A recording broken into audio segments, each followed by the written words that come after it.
Hi, welcome to the 4.1 Classifying Quadrilaterals video.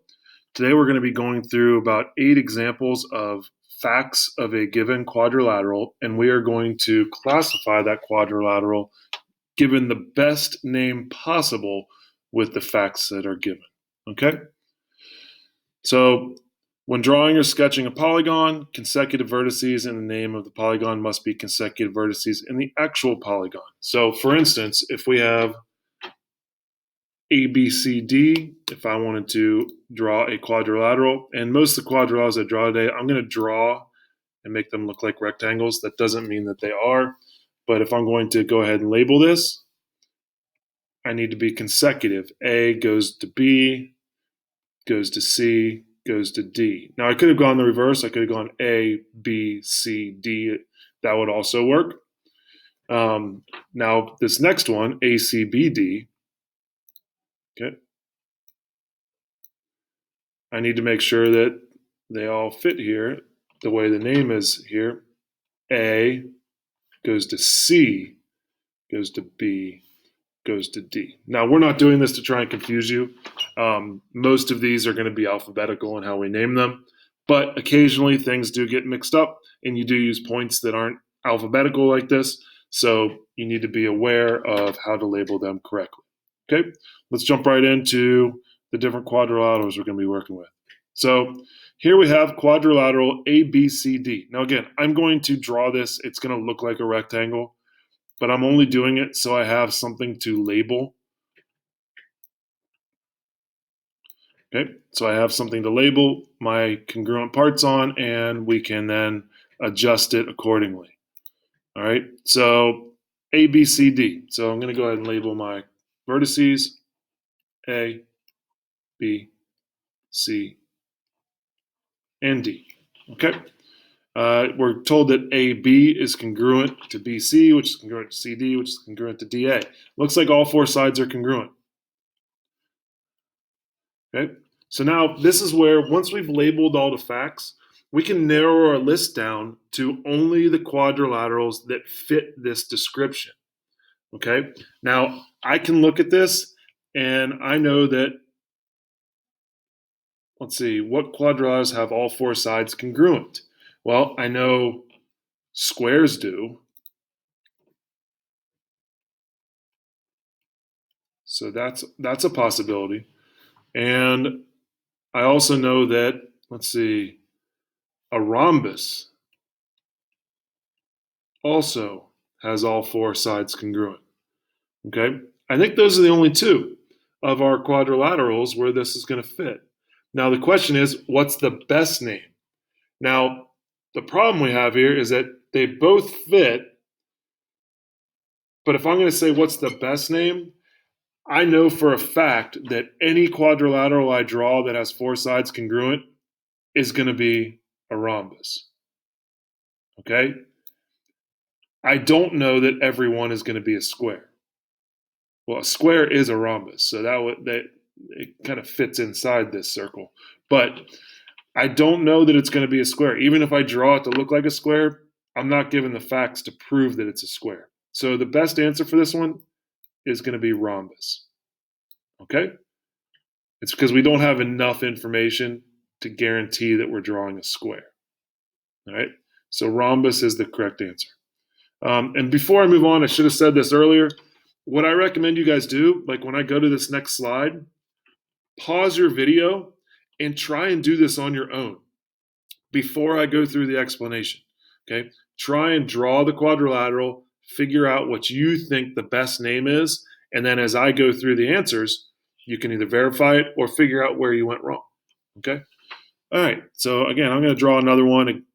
Again, making it look like a rectangle, even though this probably isn't a rectangle. Label my sides here. A, B are my vertices. A, B, C, and D. Okay. A, B is parallel to CD. All right. A, B is parallel to CD. So basically the top and the bottom are parallel. BC is congruent to DA. So these sides are congruent. Now, let's take a look at what fits this description. Now, all parallelograms do fit this description, okay? Because I know in all parallelograms, opposite sides are parallel and opposite sides are congruent. So that would be a parallelogram, rhombus, rectangle, square. Um, let's see, does it fit trapezoid or kite? It doesn't fit kite, okay? It does not fit the kite, but it does fit trapezoids because we have parallel sides here, and then BC and AD would be legs. If it were a trapezoid, it'd be a specific trapezoid. It'd be an isosceles trapezoid. And in this case, our best name, because I know it fits all parallelograms, it does fit trapezoids. Okay. In this case, my best name for this one, because the problem with parallelograms in this diagram, I don't know if these sides are parallel or not. I know they're congruent, but I don't know if they're parallel. So my best name in this case is actually going to be a trapezoid, but it's going to be an even more descriptive than trapezoid. It's going to be an isosceles trapezoid. Okay? Because isosceles trapezoids are the ones that have one set of parallel sides and their legs are congruent. Okay? So if I were to draw this more precisely, okay, I would probably draw it where I had parallel sides and congruent lengths. Okay, my freehand isn't as good as my rectangle over here, but isosceles trapezoid would be the best answer for this one right here. Okay, all right, let's move on to the next one. Okay, I've already got my rectangle drawn here. Again, pause it, give it a try. Labeling my sides here, A, B, C, D. Marking my congruent and parallel parts. AB is parallel to CD. BC is parallel to DA. Well, right away I know it's going to be in the parallelogram group. AC is congruent to BD. All right, I'm going to use the line tool here to make sure I do this right. AC is congruent to BD. So these two diagonals are congruent. Well, let's think about this. Let's think about what parallelograms have congruent diagonals. Okay? And there are two of them. All right? There are two. We have rectangles and squares. Now, isosceles trapezoids also have congruent diagonals, but isosceles trapezoids don't have two sets of parallel sides. So that doesn't fit. These are the only two that fit this description. Now the question is, which one's the best name? And just like we did a couple slides ago, the best name in this case is actually the least descriptive one, the rectangles, because we don't have another fact that would guarantee to make this a square. If we want this to be a square, we need another fact. We need some fact that's either going to, like maybe diagonals are perpendicular, because that would fit then. If we had congruent diagonals and they're perpendicular, that would make it a square.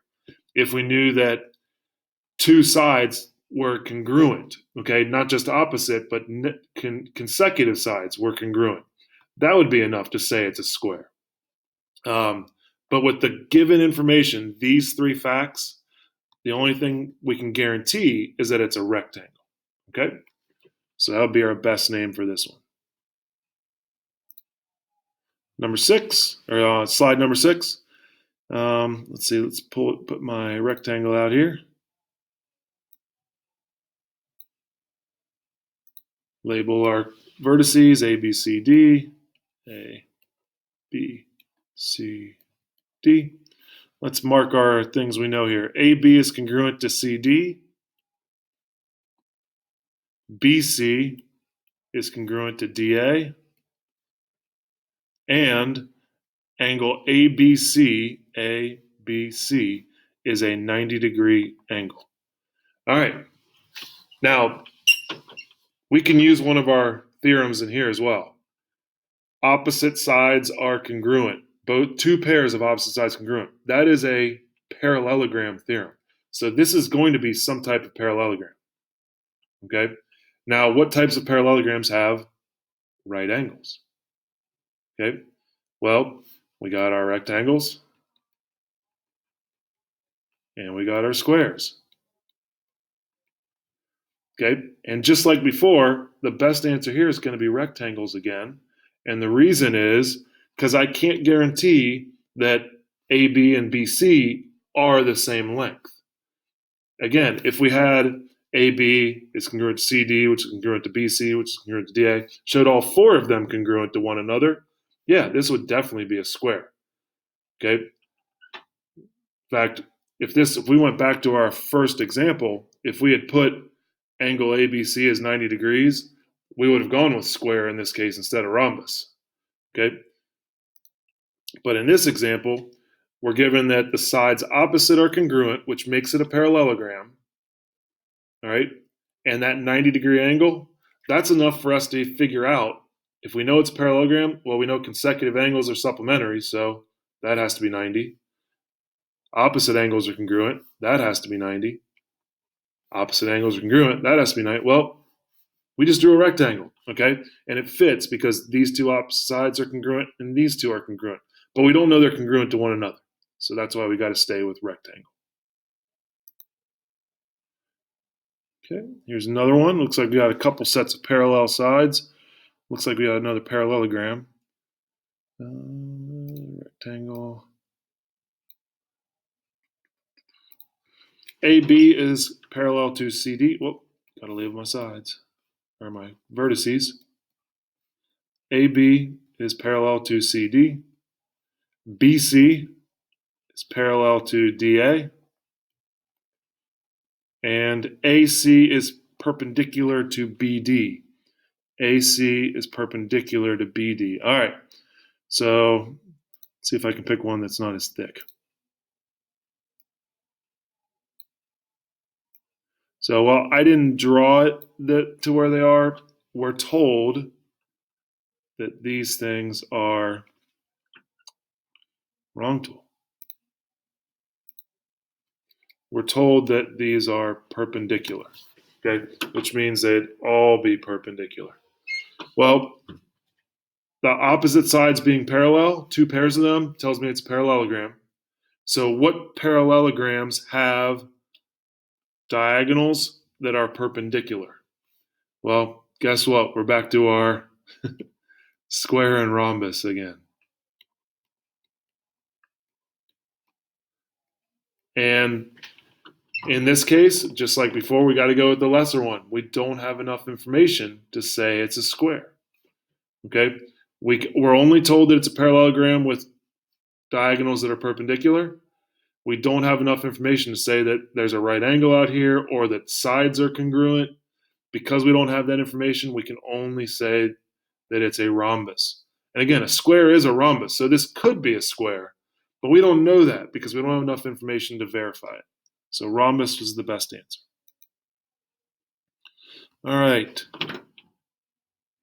Let's draw our rectangle figure here. A, B, C, D. AB is congruent to BC. AB is congruent to BC. CD is congruent to DA. Now, we are not given the fact that these single hashes and double hashes are the same. So all we know are that these two are the same and these two are the same. Okay? Well, we call these consecutive sides. Well, these facts are actually, these are the base for the definition of one of our quadrilaterals. Two pairs of consecutive sides congruent. It's the last one we did. This is a kite. Okay, this is a kite. Because we know that if we were to draw it a little bit more like a kite, then these two lengths, A, B, and BC, would look to be the same length. And then the others would, AD and CD, would also look to be the same length. All right, but this is a kite based on these two facts. A parallelogram with a right angle and diagonals that are perpendicular.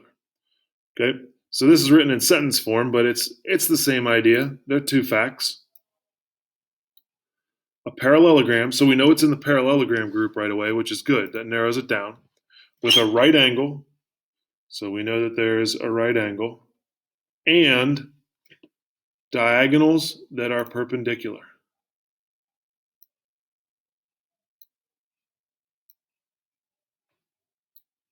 All right, so, oh my goodness.